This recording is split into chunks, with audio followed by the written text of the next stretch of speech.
Yes. Welcome to the Weigh-In podcast.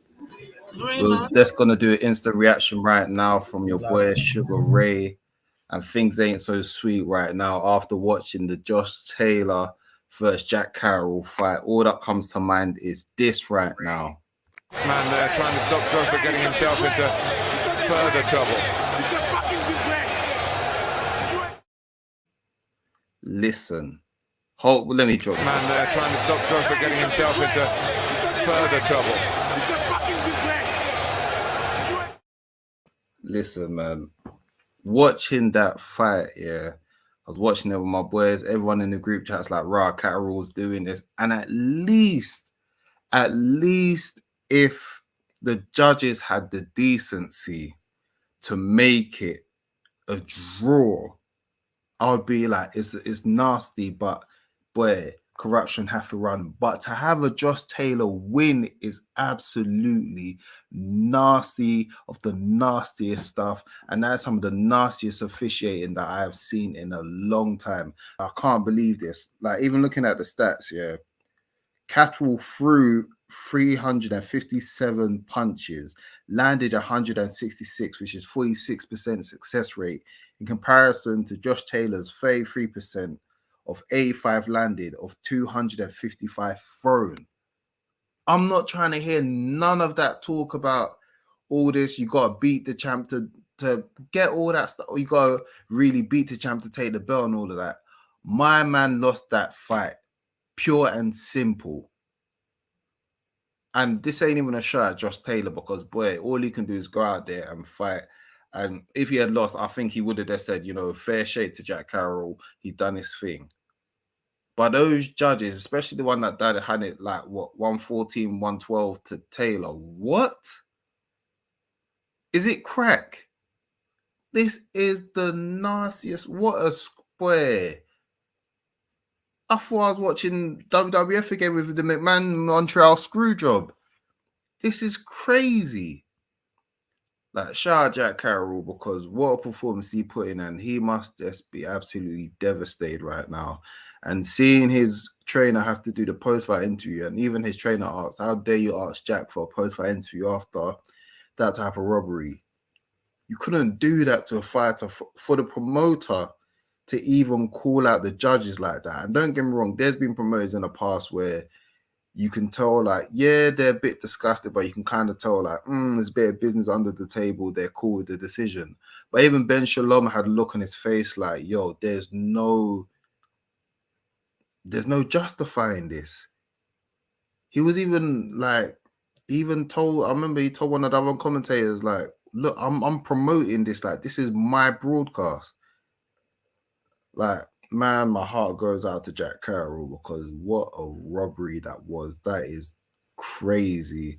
And you're seeing a lot of people online right now. Even I saw Dillian White tweet that this is disgusting. Same as Terence Crawford even thought, you know what, at most they might call it a draw, but a win for Josh Taylor. Man, this is crazy. And there's one person I'm absolutely have discussed with right now in regards to someone who is a professional boxer, and he tried to be contrarian right now, and that's Carl Froch. And the reason why I have a bit of disdain for what Carl Froch said is because he tried to be like, oh, well, Jack didn't end the last rounds well, so, you got to really take it from the champion. Get the F out of here with that. Because if this is done round by round, it don't matter what he looks like if he ended it. Because if he's got like the first 8 rounds per se with a knockdown, it shouldn't matter as long as all of Jack Catterall's last rounds, even if he lost them all 10-9, that shouldn't have caught him up. That shouldn't have caught, just let Josh Taylor catch up with Jack Catterall. I'm not trying to hear that contrarian stuff. And Carl Froch, I don't know if you're doing this for engagement, but well done. You look like a fool. It's ridiculous. And that's with all due respect to Carl Froch, but get the F out of here with that.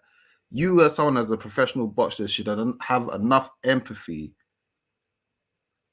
towards Jack Catterall to know how much he badly got screwed over, and that's what you're saying. I'm seeing people that are even comrades and friends with Josh Taylor saying, listen, Josh is my guy, but he lost that fight. Like, this is crazy, and the sport cannot move forward if more stuff like this happens, especially with like the incredible, fight that we had last week between Khan and Brook.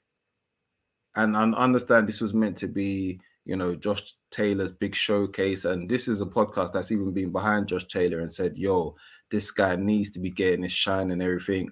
I was happy that he was getting his homecoming. Even a lot of us still felt that he wasn't getting promoted the way that he needs to be promoted. But my goodness, I don't care if it's meant to be his homecoming or whatever. This is absolute daylight robbery. Daylight robbery. And as for the fight itself, it could have been, man.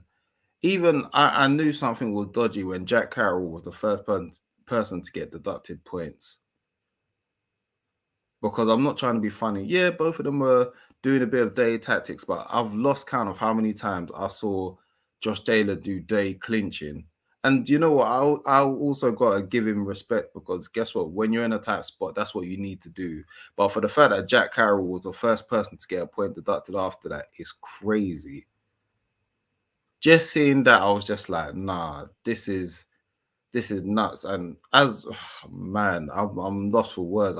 I told you I'm in multiple group chats and we are all fuming, and my heart goes out to Jack Catterall, because with Josh saying he's gonna go up to welterweight now, I'm hoping that at least one of the boxing boards gives Jack another chance to get that world title shot, because he deserves it. Now, obviously, this opens up the division, because I thought that Josh Taylor would have stayed longer to fight Teofimo Lopez, as Top Rank will be looking to build him up. But with with him saying he's looking to go up to welterweight, he's looking like food right now. He is looking like food right now. And what's crazy is that he was calling out, the great Terence Bud Crawford. And my goodness, if you fight like that against Crawford, you are getting finished. Because I was in a group chat even saying that Jack Catterall did look like in the later rounds that he was fading out. But I said, even if he coasts it, he's got enough rounds in the bank with a knockdown that he should be able to get at least the tightest of decision, even if it was a majority decision. At most, Josh Taylor should have got a draw. But to say that he won is so criminal. And it's just like boxing just keeps on doing this to itself. And yeah, there will be a point where the more these type of decisions happen, that people are going to come out, fall out of love with the sport. And to be fair, that's what happened. I think because of the way, like the AJs of the world help revitalize the sports, and what Eddie Hearn done with Matchroom and Sky Sports before they jumped to the zone, it's kind of like boxing forgot where they was, at least in the UK anyway, where they was, where the viewership was down. People weren't really tuning in. Even pay-per-views were a hard sell. And I remember those dark days. And I hope that boxing don't continue doing this, because you don't want to go back to those dark days after all the good work that's been done to build up to this point where we've got different platforms like The Zone, you've got Boxer, you still got Queensbury, you still got Top Rank. And it's just like, man, you really got to feel for the guy. But looking forward, I don't know how Josh Taylor, how much of a hit his brand has taken from this, because him going welterweight now should have been a bigger thing. And now it's going to be a situation where Josh is going to have to go into next fights asking a lot of questions. He's going to go into a lot of interviews having to ask the questions of, Josh, do you really think you won this? And, to his credit, listen, he came on late. He put in a good performance for himself near the end, even though at the start, Jack Catterall done what he needed to do to disrupt his flow. I was saying for a long while he couldn't get his rhythm. And, I'm not going to say that as much as it is that Josh couldn't get into his rhythm, I've got to give it to Jack Catterall for doing his part as well. So, shout out the comments. We got Ozzy saying that was sickening. CB talking about Carl Froch, company man Froch, disgusting behavior. Even like Ash is saying that, Josh Taylor's corner was even saying he needed a KO because they thought he was behind. And remember, I forgot as well, Josh Taylor even got a point deduction, which is crazy. See, listen, someone called the police. I nearly called the police. I said 999. There's a robbery I've just seen. Crazy. Catterall. I mean, listen, man. Even Ash saying Catterall is looking at the people's champ for sure, but listen, man, I'm sure that he'd want that real championship that comes with real money. And like I said, I hope after this, it is a case of him being able to get a title shot. And then, yeah, I agree with Ozzy as well. Like, he was levels above Taylor in that fight. And that might have not been the best Josh Taylor that we've yet to see. And that's fair enough. But on that night, that was Jack Catterall's night. That was Jack's fight to lose. And he didn't lose. And, you know, man, what more can you do but look to the future and hope that, you know, the boxing authorities do right by Jack? Because we already know this system, you know, when it comes to the judges, they're heavily protected and rarely sanctioned. But I hope that Jack finally gets another title shot. But because the fact that people may not know this, in order for Josh to become undisputed, I believe that Jack took, you know, stepped aside twice so that Josh could have this undisputed fight with Jose Ramirez last year. He stepped aside multiple times so that Josh Taylor could have this opportunity, so that obviously when he could have the opportunity, it will be for undisputed. And to be robbed like this after making so many sacrifices is nasty. Because I was even saying, like, I believe he's from Chorley. I was even looking at what big arenas are near Chorley for him to go in there and, you know, have a big rematch. But it's not meant to be. And yeah, like CB said, to think that Josh wanted Bud Crawford next, you better run away from that man. The only fight I want to see him with is with Errol Spence after he faces you guys. So yeah, like Ozzy says, man, the judges should be interviewed in the ring after that fight for sure. Like, they need to stop being so protected. But man, what a nasty sport this can be sometimes, and it leaves a bad taste in our mouths. Like I said, especially after the excitement and acceleration of Khan vs. Brook last week. Boxer were on a roll as well. New promotion, we're trying to get behind them because competition is always good to help elevate other boxers as well. But you don't want to see this type of thing.